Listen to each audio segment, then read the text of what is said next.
7, 6, 5, 4, 3, 2, 1. You'll never have the sacred stone. Oh, this you crazy mother. This is Eat and Drink with Ali Hassan and Marco Timpano. The podcast where back of house Ali and front of house Marco talk food and drink. Heads up. These two spent decades in restaurants, so some mature content and language is bound to come up. Get ready for Eat and Drink. Forks up. Okay. What a time to be alive. What a time to be alive. Huh? Only 363 days until Christmas. Are you counting it down? I can't believe it's over already. Listen, for all of you who are sitting back and saying, I couldn't eat another thing, you don't have to. You can just listen. Yeah. Eat with your ears in this case. But also, it ain't over, man. It ain't over. Right. It's the holidays. It is the holidays. There's still entertaining to do. I don't know what you're giving people yet. You haven't exactly. But what I'm doing is I'm being considerate of their feelings and emotions and giving something a little lighter. Actually, that's not even true. This could be. It doesn't have to be like. But there's a lighter version. For me, the stomach expands. Yeah. It's made to expand and contract, depending on. So I'm just testing those boundaries right now. Okay. Yeah. And speaking of expansion, I want to thank you for buttoning up all the buttons on your shirt today. Thank you. I can't see a thing. I made sure I wore a large shirt today so that we wouldn't run into that kind of problems. This is Ali Hassan. This is Marco Timpano. And you're listening to Eat and Drink. Yes. And the holidays. I hope you had a good Christmas if you celebrate it. I always celebrate. I always celebrate. I won't talk about it. I was actually right talking now. to our listeners. I wasn't talking to you. Oh, were you not but talking I'm to glad me? you were like, it's so difficult when you look me directly Sure. in the eyes, passionately. And I'm like, well, he's got to be, he's speaking to my soul. I am. Let's talk to the listeners. Okay. I don't even remember what I was saying, but I hope you had a great FYI, Christmas. I had a good Christmas.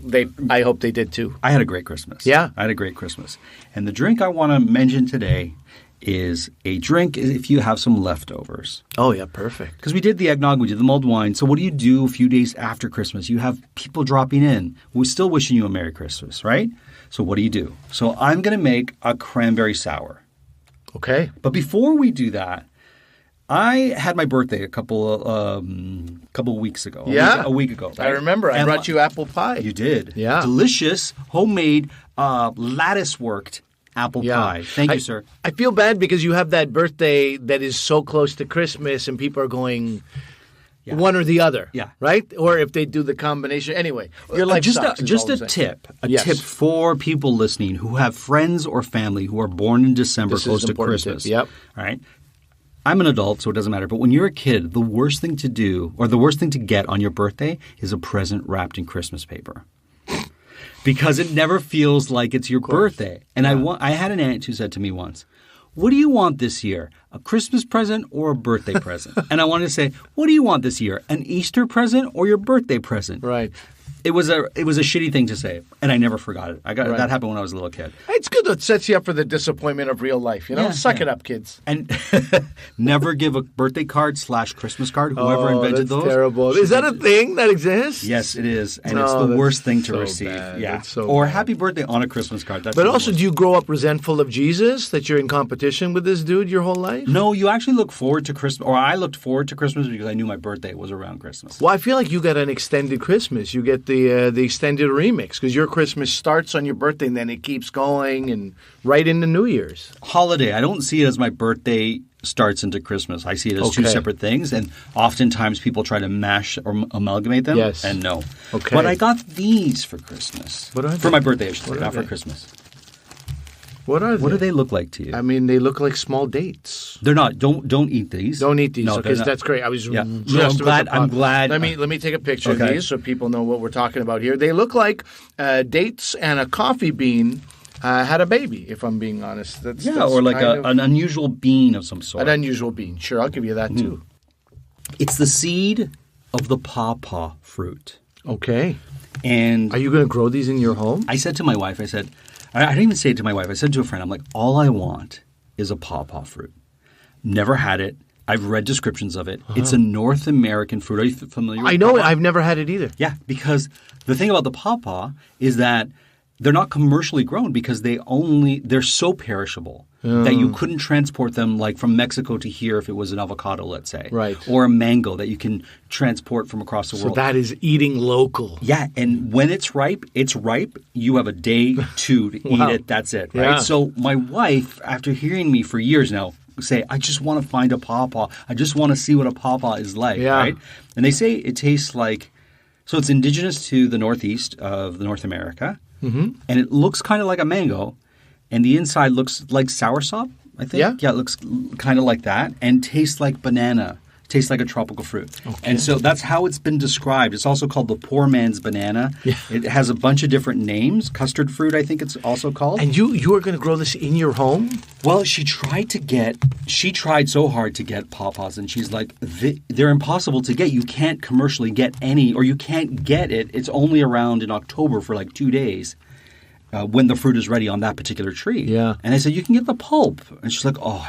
So she looked for the frozen pulp, and she's like, they won't ship it here because the one place that has frozen pulp is in Ohio or Kentucky. And she's like, they won't ship it to Canada. And she was like trying her best to try to find. Come on, pawpaw industry. So I'm going to try to grow. And the great thing about the pawpaw tree is you need 2. You need the male and the female for it to produce pawpaws. Okay. So it's a very... This is a long-term project. You have to convert your living room into a tropical... no, actually, they grow in the north, so not even. I don't know. Andy came with 2 pages of instruction with about 15 different links. Okay. So I will take you on the pawpaw journey as I try to grow this tree for us. Oh, it would be great the way... there's like a chopper, a live chopper in the mornings on shows. They have like, we got a traffic update. We got the pawpaw update. Yeah, so the pawpaw seed seems to be sprouting today, and we'll give you an update tomorrow when we see how much it's sprouted. It's the same update for 3 months in a row. I think it's bigger. It's not bigger, Marco. Look. It didn't get enough light, so that seedling is now dead. So I mean, we shouldn't. It's your birthday gift. Yeah. Come on. So let's live in this beauty of this gift that you got. I was thrilled. Oh, that's good. Because I took out the package I was explaining it. I went Pawpaw, and I was thinking Paw Patrol. I'm like, why did my wife get me Paw Patrol tickets? Like, I didn't quite understand what was going on. Like, I guess I'm taking my nephew to see Paw Patrol live. Yeah. And then then she's like, no, look inside. Not a gift at all. As soon as I saw the seeds, I was like, I knew what it was. Oh, yeah. And that was it. I'm so happy I didn't eat one like an animal. I don't know just what would have grab happened. one out of your... Well, just... You could have had a reaction. Maybe, but worse, I would have eaten one of your precious pawpaw seeds. Yeah. I mean, that feel sucks. like Jack and his beanstalk. Meanwhile, I'm just spitting it out going, this is disgusting, bro. Why did you let me eat 5 of them? Well, hopefully this won't be disgusting. This drink that you're talking about. I'm going to make a drink. So, have you ever heard of the whiskey sour or bourbon sour, amaretto sour? No, Marco, I live in a cave. Well, I'm sorry if that's the case. Of course I know the sour. Okay, so here's because I was trying to think, what's an after Christmas drink? Because we did the eggnog, we did the mulled wine. I could have done some other, like a white Christmas that has like vanilla vodka and other fancy things. And I was like, no, I want to do something. If I had leftovers, what could I make? And I thought a turkey stuffing martini probably wouldn't be the best thing ever, right? If you don't want to challenge yourself, fine. Be careful what you wish for, my friend, the next episode. No, what I decided to do was if you have leftover cranberries, and this is when you have real cranberries, right? You can make this particular drink. And it's a nice drink to have. Even if you don't have leftover cranberries, just get yourself some cranberry juice. I'm actually using cranberry juice because I don't have any leftover cranberries. But we usually make cranberry sauce from actual cranberries. Yeah. That's the way we roll. Sure. Same here. You know that... This is like one of my guilty pleasures is still that cranberry out of a can. Yeah, fair enough. That circular, cylindrical, it comes out and just slicing that super, super thin and then like, fanning it. Yeah. There's something I enjoy about the whole thing of it, even though I'm like, this is so processed. Yeah. Compared to when I make a cranberry sauce, actual cranberries, ginger, cinnamon, simmering for an hour or two, you know. But I still like the canned stuff too. Tell no one about this. I shan't. 1.5 ounces of amaretto.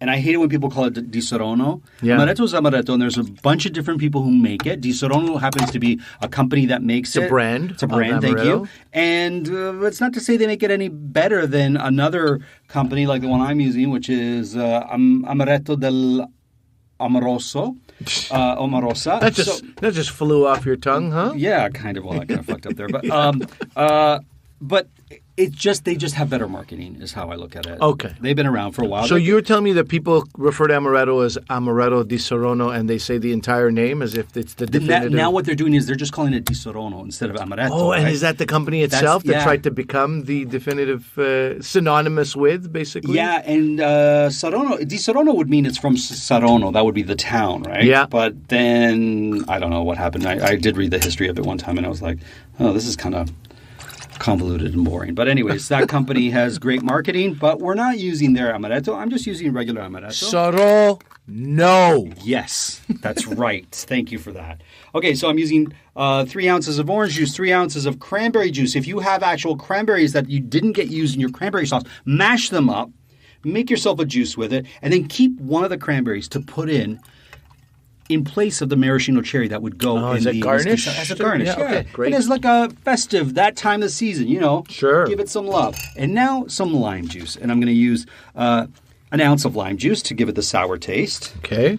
You know what? I think it should be an ounce and a half of cranberry and an ounce and a half. This is one of the sadder moments of this podcast for me, where you pull out processed lime juice. I know. I just didn't feel like mashing up a lime. I get it. You've had a hard day. You had a long day. I had a long day. Don't think that you're going to come here and I'm not going to comment on that. No, fair enough. Well deserved. I'm going to use an ounce of maple syrup because we're in Canada, and why not? Okay. Can I pause you for 1 second? Yeah. Am I crazy, or do the sours also have egg white in them?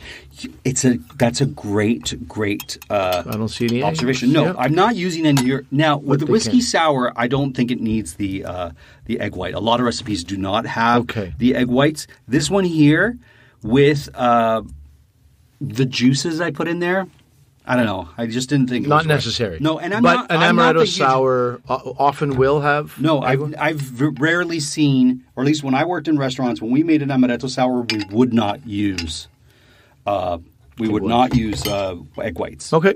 But other sours we would, and a lot of sours do call for it. Okay. And I feel like sours in the past have. I'm making 2 in this one because I think I added too much. In case you're wondering why. Okay. Yeah. No, I feel you going back to the well right now. Yeah. And, good reason. So there you go. Okay. So it's in my shaker, and I'm going to give it a shake. I'm going to shake away from the. Yeah. Thank you. From the microphone. From the microphone. And from your co-host also. Thank you. You're welcome. There's a lot of. You come to Marco's house. Oh, we should mention that we had a listener write in our Instagram. We did. Her name is Sarah. And what's that? Karen. First of all, it's Karen. Okay. You don't know. Maybe there was a Sarah also. Okay. There's a Karen. And Karen Makes Stuff is her Instagram handle. And she had very nice things to say on Instagram. You can check out our Instagram, Podcast Eat Drink, on Instagram, and you can see what she was talking about. You can see some of the pictures. You'll see Marco in the flesh. Yes. You'll see some of these drinks. You'll see some wonderful things. Chin, my friend. Okay. You tell me what you think. I'll let you drink. I didn't have the sour glass. I just used the festive wine glass. Is it all right? Come on. Come on. And the cranberry juice gives it a different dimension. Right? Yeah, it really does. Still sour, but still sweet, still sour. Yeah. Yeah, and you could picture it with a cranberry on a toothpick or just a cranberry in there. Sure. Float a few frozen cranberries. You could freeze the actual cranberry like you would ice and then throw them in place of ice. And in fact, frozen cranberries are probably the place where you'll find cranberries, the way to find them most easily. So, yeah. Indeed. Yeah, so that's the after Christmas drink that I recommend for this year, 2018. Great. All right. That's pretty good. Well, I got a nice little thing coming up too. Should we get on to that? Yeah, let's do it. Enjoy your drink. This smells fantastic. I just need to mention that while you're taking the actual photo of it. Yeah. We're going to take photos in real time and post them because that's how we're going to roll on this podcast. Too bad for the world is what I like to say. Too bad for the world, he says. No compassion. No. The holidays are over. I hate saying the holidays are over because, man, keep it going. Yeah. Keep it rolling. Just enjoy. Okay, so this is, man, I just love things that are packaged little packages. You Yeah. know, it's like different types of dough, and then you open it up, and it's like a surprise. What's in it? Yeah. So this is one of my favorite things. I make things like this all the time. Samosas Yes. I make, and borek is like a Turkish pie. This is an empanada, Yum. which you should know. I from do know. various places in the world. And this thing, my friend, is it's you empanadas at your house during the holidays. Mm-hmm. You know, like if anyone's having New Year's parties, you want things now. Now, don't get me wrong. An empanada could also be a full meal, depending on how you could make it the size of an Italian panzerotti. Yeah. From what I understand in Sicily, Mm-hmm. you know, I wanted to bring this up with you, but you dismissed the Sicilians so quickly that it's just different. No, you had said the word, and you're like, it's Italian. I'm like, what are you talking about? I don't. And I said, let me see the word, and then I saw it, and I was like, it's Sicilian. So I it's, can't it's a word help that you don't there. know. It's a word you don't know. So this thing is just. God, it's first of all, it's very easy to make because if you want to make the recipe from scratch, it's a classic dough. You can find it online. Yep. Flour, baking soda, and Water. Water. You know, nothing too crazy. Right. Most people could make this dough. No, it's a South American dish. We should say, South right? American It's not. We mentioned Sicily, but they do some. No, exactly, version of exactly. You find versions of this across the world, but the empanada is, again, goes back to my favorite word, versatile. Yes. It's versatile in the sense that you have any number of fillings. And everywhere you go from Chile to Mexico, where, you will find different stuffings. And sometimes it depends on the time of the year. Right. Oh, it's close to Easter, we'll stuff it with fish. Amazing. It's close to Christmas, we'll stuff it with beef. Or sometimes it's ground beef, sometimes it's chunks of Okay, beef. so can I ask you a question, and you just be real with me? Oh, boy. Okay. All right. Let's see it. Okay, so I made that cocktail, the cranberry sour. Yeah. And I said you could make it with leftover cranberries from Yes. your Christmas. Yeah. Could you make an empanada with the turkey that you didn't finish, with the stuffing, etc.? Absolutely. Oh, my God. Yeah, see, I'm just weaving the threads. Buddy, man. I'm like a spider it's weaving perfect threads, what you you're know. saying. I love what you're saying. Yes. So this is the leftover episode, the holiday leftover episode. Right. It is. Yeah. And so you could have turkey. Classically, okay, you want to make Yep. an empanada filling, you want that filling to taste great. It has to stand on its filling. No matter what the dough tastes like. And in the dough, sometimes people will work in lard or butter. Yeah, It's of course. beautiful. What I typically do for an empanada filling is puff pastry. Okay. And so that is very simple. Yeah. That you just can't screw And it that's up. buttery itself, right? It's Like, buttery got- itself. And so it kind of gets the party started. People get pretty excited. Your family Yes. is going skiing after Christmas. Yeah. From Christmas to New Year's, they're going to go on the slopes. Yeah. You make some turkey empanadas with the turkey and the stuffing that you had at Christmas time. Yeah. You send them on the slopes with that, out of this world. If you picture that, okay? You're on the Yep. ski lift. Yeah. You're a little snacky. Yeah. You could have You're some next to crappy granola bar of some Yeah. kind, but instead, into your breast pocket you go. Something you've been keeping warm with your own body heat. You pull it out on the lift on the ski lift, and you eat this warm turkey empanada with hints of not hints, with stuffing mixed in there and hints of cranberry. Okay, so you had roast beef. Yes. For Christmas. Yes. You take the roast beef. Yes. You dice it up a little bit. Passion. La pasión es increíble, amigo. Some Yes. rosemary. Yes. Throw in some cranberries. Empanada. Yeah. Send your children on a tobogganing Absolutely. trip. There you go. Absolutely. So that for leftovers, it's great. Yeah. If you want to make it from scratch, you need, think about some of these sort of more Latin ingredients: chili powder, cumin, Amazing. Dried oregano, tomato paste. Amazing. Those kind of things will give the meat some flavor, and then you can add whatever, pepper, Sure. mushrooms, whatever you feel like. One of my favorite things is what they do in Chile. Yes. Because Chile, I will tell you, was Shout out to our listeners in Santiago. Santiago. So you may know Salvador Allende, Isabel Who Allende. doesn't? These are who doesn't. So It's a great he was the cobbler. I had a president of- broke. Oh, sorry. He may have been. I'm not going to refute that.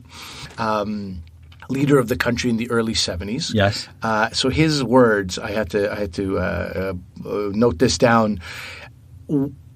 He wanted the national character of his political project to be a revolution with the flavor of red wine and the scent of an empanada. Oh.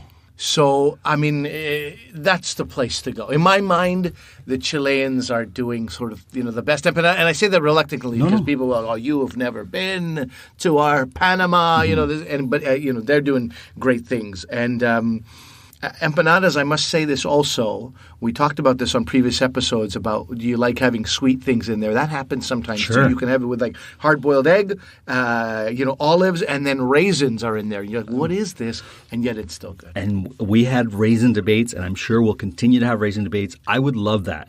Give me those raisins, give me those sultanas, give them to me however you want, and I will take them. Okay. Now I want you to try this. Okay. All right. Okay. So empanada, by the way, if anybody wants a little lesson in what do you think empanada? You recognize any words in the word empanada? I would say is a stuffed bread. Pan. Look at this guy. Yeah. There he is. I speak a bit of Spanish is the problem. Is that so you asked me a question that I should have sort of. What's in Marco's mind? So I'm gonna. Are you sharing any of this? Or are you good? No, you. I want you to have this, and I want you to have this with this sauce over here too, which is basically. Oh my God! Isn't that amazing? This is fantastic.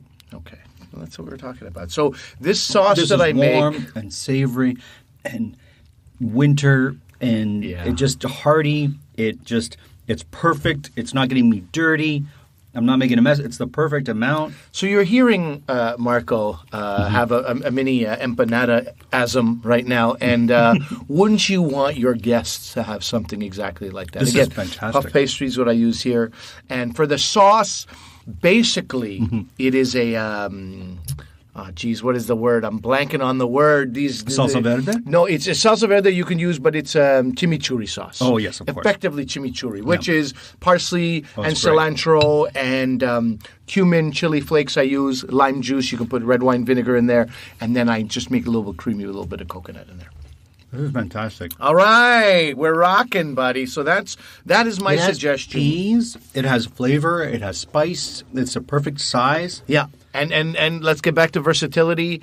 No matter what your guests eat, you can make empanadas for them, right? You can also make just corn and potato and some other sort of brightly colored vegetables, season them well, and stuff that. How difficult is this to make? Scale of 1 to 10. I'm going to go 3 on this. Okay. I was going to say 1, and then I go, no, but I have the experience in a kitchen. Let's say for somebody who has no experience in a kitchen. Puff pastry, roll it out. Yeah. Yeah. Stuff it with the meat. Yeah. Close it. Close it using a fork, the tines of a fork. Right. You've got that. How nice important pan. is the seal? I'm just going to keep eating this. Is that cool? Yeah. Okay. This is a huge compliment to me because normally you eat one bite and you're like, this is great, and then you don't eat. Because I got to talk. Yeah. I got to talk. We make enough gross noises that I have to edit out. The last thing our listeners need is for me to just continue chomping. I brought tissues here, Mark. I have it in my pocket. Oh, do you have it in your pocket? Okay, great. Okay, great. No, for you. I'm thinking for you. The seal is pretty critical. Okay. A, out of respect for your guests. Okay. This is a finger food. Yeah. Right? So imagine a spring roll where you didn't close one end of the spring roll. You could have like spring roll ingredients in the palm of somebody's hands dripping down their arm. It's the same kind of thing. Yeah. So the seal is key. Don't be lazy when you're sealing it. And for my money, I'm sure there's people who try to make low-fat versions of this. If you want this to be low-fat, just eat less. Make smaller empanadas. I love that. That should be I don't know. That should be embroidered at the Smithsonian somewhere. Yeah. If you want low-calorie or diet, just eat less. Just eat less of the proper thing. But this is the way I work with everything. I often see people make recipes with like 10 chilies in it, and then they go through the effort of de-seeding each chili. Yeah. Just put one chili in. What are you doing all this for color? I mean, sometimes there's value in it, but often it's like if you don't want all that heat, then you don't need to do. You don't just have less. I ate that like it was my job. It's gone. Yeah, it's gone. That was very quick. Okay, great. Now, did you use anything for color? Did you brush it with? You can use an egg wash. Okay. Okay. You can use extra butter. I would never do that with a puff pastry. Buttery enough. So no, I didn't need to do anything on that. Wow. What a smell in this booth right now. Yeah, it's crazy. It's just, and this sauce, out of this world, perfect. Great. The Brits make a clanger. There's certain places in Britain where they make a Devonshire clanger. I've never heard that word. So the Devonshire clanger is something else that I want, which is basically that is There's got to be a sex move called the clanger also. Oh, yeah. There I must mean, have come been on. Like, since think about the show. people in Devonshire. Like, shout out to them. But Do no. I have to? Okay, yeah, good. Shout out to them, of course. So the clanger is basically a rough puff pastry. So like you said, it's just flour and water, and maybe if they have a sprig of baking soda, and that's it. And then they would make it so that it was really, really, really, really sturdy. And the dough, I don't even think they use. I think it was just flour and water. They'd make a really hard dough, stuff it with kidneys and pork and whatnot, and then they would bake it and they would send it to the workers. So women would make it for their husbands that would go off to work in the industrial age, and that would be their thing. Now the Devonshire clanger, what they do is they put a little piece of rough puff in the middle, and they have savory on one side, and generally speaking, the classic was an apple sweet on the other side. So you would eat one side of the clanger. Are you kidding me? Flip it around when you're done, and there was your dessert. I mean, yeah. And now all of a sudden I I have a lot of respect for Devonshire. We slagged them off at the beginning, but now it's like, guys, you're geniuses. I'm telling you, like I need that. Like I needed the pawpaw, I need that as well. I need to know what it tastes like. All right. I went crazy when I found what the hell is it called? A Bakewell tart. Have you ever had a Bakewell tart? No, I know that name, but I have not had that. Because I secretly love the Great British Bake Off. So all these things came this to may me. be the third time you've told I know. me. So it's not a great secret. It's not a great secret. No, it's not a great secret. Yeah. And it won't be. But I can continue to reference it like that. Like I'm whispering, like I don't want the world to know. But I shout it from the mountaintop. I love that show. Speaking of shows, one of our listeners told us that we need to watch on Netflix Salt, Fat, Acid, Heat. Yes. Have you watched it yet? No, what I did do was listen to the oh God, I'm forgetting her name. She's a Persian lady who started this. Nasreen, maybe? Let's call her Nasreen. Let's call her Nasreen for now. But I don't want to mess her name up. No, she's so lovely. She was a guest on Fresh Air on NPR. Oh, cool. And so it was a good 30 minutes. Right. It's a 2-part interview, and she goes through all the components and why she went in that direction and what each of those components do for food. And I find it such an incredibly simple way of breaking down food. I don't know if I've ever told you that. I have friends who... I love it. Yeah.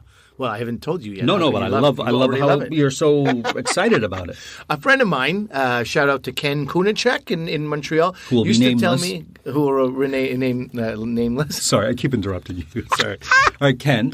So Ken, a friend of mine from my youth, would tell me as far as cooking goes, cooking for him was like, Ali, you go in the kitchen, you kind of throw a smoke bomb on the ground, and then you exit the kitchen with a platter of food. He goes, that's what food is to me. It's like it doesn't make any sense to me how you can go in my kitchen using my stuff things from my fridge and come back out with prepared food. Wow.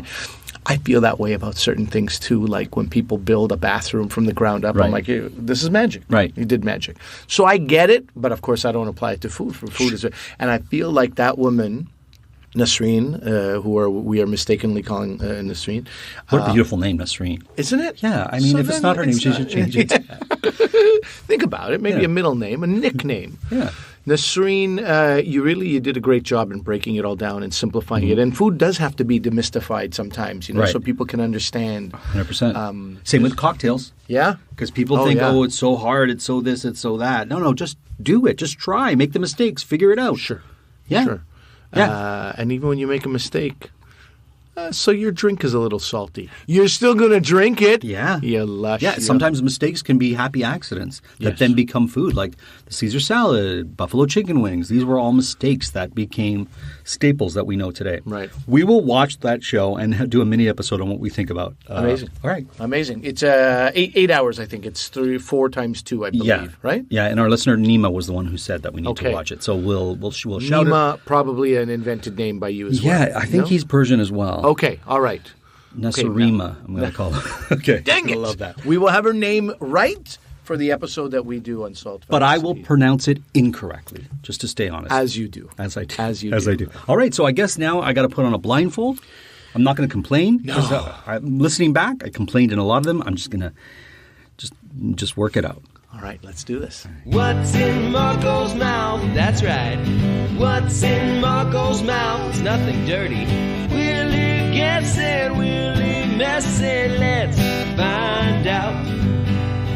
What's in Marco's mouth? I'm ready. Are you ready, though? Okay, so I'm not going to say anything beforehand because that kind of ruins it. But this one, should I put it in your hand? Yeah, Or do I yeah, just put it in my directly hand. in your mouth? I'd like it in my hand if I can. Jesus, all right. Okay. Oh, okay. Okay. He likes it. Okay. Describe it. What do you got there? Okay, it is pliable. It is flat and flat and I'm going to say it is, what is it called? Geometric in shape. It feels geometric. Give her a sniff, bud. Okay. I think it's a dried, I'm going to say it's a dried fruit. It doesn't really have. You're pretty much sticking it into your nose at this point. Ooh, you're not supposed to eat it. Well, too bad. It's in my mouth now. Yeah, no, it's great. No, eat it. Okay, this is dried. This is dried fruit. It's mango. It's dried mango. It's dried mango. Oh, I got it! Yeah. Oh, The levels so loud. I screamed so loud on that one. Sorry. The levels went up. But you're screaming, which I assume you'll be able to fix in post. I can't. There's no way to fix it. You can't lower it. Their headphones. I'm going to lower it as best I can, but I screamed too close to the mic. Oh, sorry, folks. That is the passion of a man who has felt so down on himself from the past few weeks of just failure after failure, abject failure. You gave me one that was so close to what we were eating or making. And And I'm not going to make excuses. No, I shit the bed a few times there. I know, but I also try to pull in some left turns, I try to be sneaky about it. But anyway, I got a bag of this dried mango at Christmas. Massive bag. I don't know where these guys went for this. Great gift. What are the ingredients in this, you think? Mango? Yes. Sulfuric acid. No. Stops at mango. That's perfect. That's it. It's good. just sometimes dried mango. they'll use some not sulfuric acid. They'll use like citric acid. Right? Or sodium benzoate. And some of these things. But what they often do, which bothers me the most, sugar. Yeah, you don't need sugar. It's mango. I've seen sugar in dates, glucose in dates. It's crazy. Dried cranberries. Why are you putting sugar in them? Why? Well, why is cranberries can be very tart. Yeah, so but people want to balance it. But you're having it because it's tart.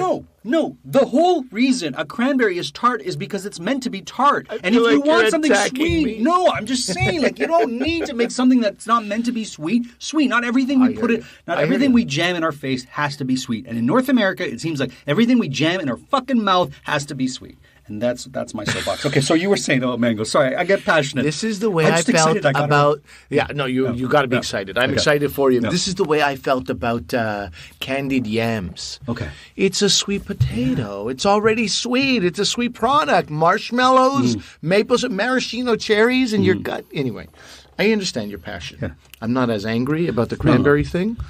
Because it's like a jam to me. I'm like, some of these jams have a lot of sugar. If you've ever made jam, it's obscene. Yeah. But I was very happy to have a one-ingredient product to give you. Beautiful. Yeah, because it wasn't clouded. Yeah. To be honest with you, I got a little nervous. I know because when I felt it, because I was like, jerk is giving me. No, because I thought it could be a mushroom. It could be a dried mushroom. Yeah. It didn't really have a smell to it. Or my olfactory glands are just off today, but I didn't have the. It wasn't the smell of a beautiful mango. It didn't have that smell at all. It had the texture of almost like a dried mushroom, like an oyster mushroom. Okay, yeah, right. And I almost said that, but I was like, it doesn't have the ridges. And when you said it's a geometric, what word did shape? you use? It had almost like a triangular shape. I was like, he's going to throw himself off. He's going to think it's like some kind of a Dorito candy or something. No, like it kind of felt like an isosceles triangle to be specific. But now, and then I got worried. At this, there's a lot of different shapes here, right? Yeah, I just happened to get one that was a little bit more triangular. But I got worried because I'm like, he wouldn't do this to me. He wouldn't give me shark fin because he knows how against that I am. And I'm like, it can't be and first of all, you wouldn't, if you were to give me something like that, I'd be very upset. But secondly, I don't think you would actually give me the dried shark fin. Okay, so for our next episode, I'll have to make a little bit of an adjustment. Let me just mark that down in my book. Okay, all right. No, but that was really I got that right away. I knew that right away. And I was like, okay, it's a dried fruit. It's a trop. I should have talked my way through it, but as soon as I knew, I just shouted it out. I'm excited for you. Thank you for that one. That one made me happy. Hey, was that a lob? Did you just throw me like a... No. I don't know how familiar you are with mango. As Pakistanis, Indians, it's like, from day one, it's like... Mango. So important. And then we have so much hatred for mangoes from other countries because we're like, oh, God, what is this North African garbage? This is Mexican. Wow. No, yeah. I'm not like that. I'm an open-minded human fair being. enough. But people who've grown up in South Asia eating certain types of mangoes will literally, I have a friend who lived in Libya for, I want to say 3 or 4 years, and the mango she ate there made it such that she will never eat a mango again. Really? Because she was like, it'll never be as good, so there's no point. Let me just live with my memories of Libyan mangoes. This is the kind of I love passion that, exactly. Okay, so for someone like myself, a white European, mangoes were not introduced to me in my diet as a kid. It's not something. No, it's not something historically my family would have had, right? Until we came to North America, and my mom was like, "Yeah, mangoes are fantastic." So let me ask you this: that dried mango, what are the uses that you would use it as a Southeast Asian man? Honestly, dried mango, the only thing that really comes to mind is as a substitute for something that's sweet and unhealthy. So a snack. So that's a snack. Then how else do you use mangoes? How do you, Ali, use mangoes in your daily life? So I've made mango creme brulee. That is with mango pulp. Yes. That's always been a really big hit. I have eaten mango generally just the same way you'd eat an orange or a banana. Yeah, just like that. Like a fruit. What are your tips on de-seeding it or carving around? Well, it depends, man. You can. There are certain mangoes, Indian, Pakistani mangoes. You start to squeeze the mango. Yeah. You squeeze it like almost until it's like a beanbag. It's very erotic. Like the way he's manipulating his hands. You basically have it starts sort of firm, and by the end it's like a beanbag with a pit in the middle, and then you rip off just the tip. Oh, this is and you really, suck on it like it is a sip sack. Do you know that reference? Sip sack? No, but I bet Hugh Hefner knew what that was. No, sip sack was like those little bags of juice. Oh, when you were a kid and you put a straw like in the a middle. Capri Sun or a Yes, so yeah. Okay. You didn't call them sip sacks. No, we just called them juice boxes. But it was a bag. I didn't really have the bag ones. Jesus, what a horrible upbringing you've had. First the no mangoes, now the no sip sack. The truth anyway, comes out. Right in if you also don't know what I'm talking about. I feel like this is everybody in North America's experience. A sharp-edged straw into a bag, and then you would just inhale that bag of juice. No? No, the closest thing I can think of is a Capri Sun, which kind of looked like when you're saying a bag, was it like a loose bag, almost like a little jellyfish or an amoeba? Or when you get bags of milk? Yeah. Picture the liter bag of milk. Picture something a quarter of that size. And exactly that material, and you pierce it with a straw. And for anyone who's not from Canada, yes, we have bags of milk. We have bags of milk. Yeah. So it's like we just got to explain that. Yes. Look online. We'll post a picture of that just so you guys are like, what is he talking about? Bag of milk? It comes in a jug. Milk sacks. So how do you use mangoes in your cuisine, though? Like, do you use salads? Right now, yeah, you can. No, but not you can. How do you use it? Okay, so here are the few ways that come to mind. Okay. Mango milkshake. Yum. As I said, mango creme brulee. Yum. Slices, if it's a firm mango, in spring rolls. In a fresh, like Vietnamese style spring roll wrapped in a rice paper wrapper. There I will have mangoes and peppers and bean sprouts. That's always very nice.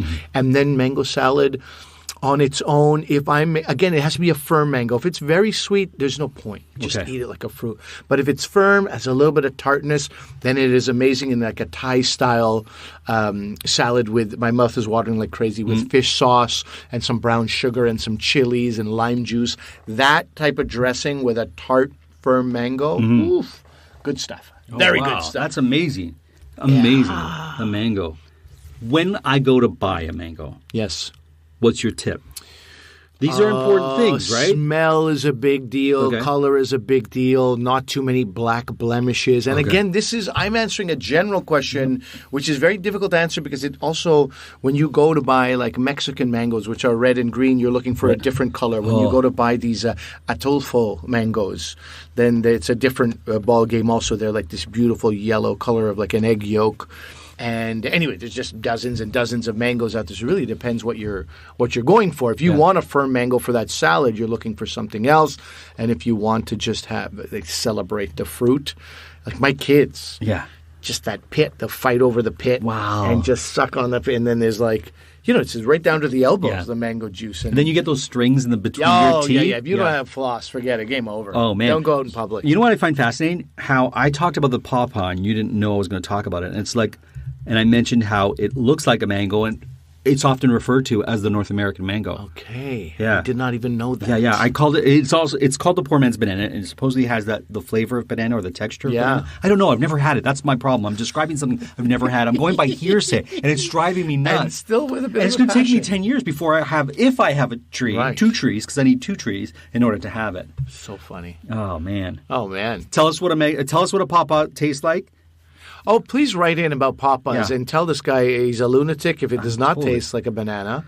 And also, if you have pawpaw trees, take pictures of that and send it to us. Rub that in our face. Yeah, you've got Rub that right in our face. And maybe you'll give up on your mission if you see them. You're like, what? It's going to take me my whole life? I'll be dead before then. Ali, I'm going to say Christmas did not end for me because I was able to guess the mango. Thank you for that. All right? I'm really happy. I'm really happy about that. Well, happy holidays to you, bud. Enjoy yourself. We'll see each other after the New Year. Happy New Year to you. Happy New Year to our listeners. Happy New Year to you. And tune in next time for shark fin. No, never. Okay, never. Sorry. I will not. I had a friend, just on a final note, my friend refused to have his birthday at a restaurant he wanted to go to because they served shark fin, and he knew how much it bothered him. Shark fin, I'm being facetious right now, and I'm being insensitive. It is a completely thoughtless product. Yeah. You are decimating a population for the sake of this. And I've had it before. I've had it once, and it's not worth it, right? No, I hear it tastes terrible. Yeah. What the hell? Yeah. What are we doing here? Exactly. It's just the keeping up with the Joneses of, particularly the Chinese, but different cultures would just want to do that. Sure. Yeah. Well, listen. Happy New Year to everyone. Thank you for listening. Please rate. If you want to give us a post-Christmas present or a New Year's present, give us a 5-star review. Review us, subscribe, share, do whatever you can. It's the best stocking stuffer we can hope for. 5 stars. We're going to keep our stockings up just for this. All right. Thank you very much, everybody. Until we eat again. We hope you got your fill of Eat and Drink with Ali Hassan and Marco Timpano. Follow them on Instagram and Twitter at Podcast Eat Drink. Email them your cocktail and food suggestions to podcasteatdrink@gmail.com. Until the next episode, bottoms up.